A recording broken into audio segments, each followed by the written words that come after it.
Hi అండి, అందరికీ నమస్కారం. నేనైతే ఓట్స్‌తో ఈరోజు హెల్తీ ఫుడ్ చేస్తున్నాను. దానికి కావాల్సినవి నేను బీన్స్, క్యారెట్, క్యాప్సికమ్, ఇంకా స్వీట్ కార్న్, అలాగే మష్రూమ్స్ తీసుకున్నాను. ఈ ఓట్స్‌లో మనకి బీటా గ్లూకాన్ అనే ప్రోటీన్ బాగా ఎక్కువగా ఉంటుంది. అలాగే మష్రూమ్స్ అయితే జీరో ఫ్యాట్ అండి. ఇంకా స్వీట్ కార్న్ అయితే పీచు పదార్థం, బీన్స్ కూడా పీచు పదార్థం. ఇన్ని రకాల వెజిటేబుల్స్తో కలిపి చేసుకోవడం వల్ల మన హెల్త్‌కి చాలా మంచిది.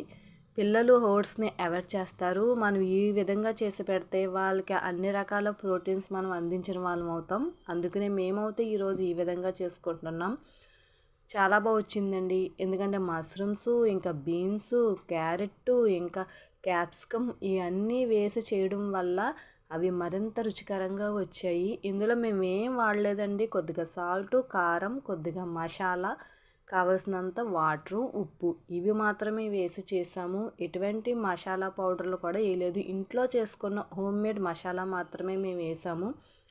హెల్తీగా ఈ ఫుడ్ అయితే తినడానికి బాగుంటుందండి. అలాగే బ్రేక్ఫాస్టు, అలాగే డైట్ చేసేవాళ్ళు కూడా ఈ ఫుడ్ అయితే తీసుకోవచ్చు. అందులోకి ఇంకా మష్రూమ్స్ కూడా యాడ్ చేయడం వల్ల ఈ ఫుడ్ అయితే మరింత టేస్ట్గా చాలా బాగుందండి. తప్పకుండా మీరందరూ కూడా ఒకసారి ట్రై చేయండి. పిల్లలు కూడా బాగా ఇష్టపడతారు. ఓకేనండి, బాయ్.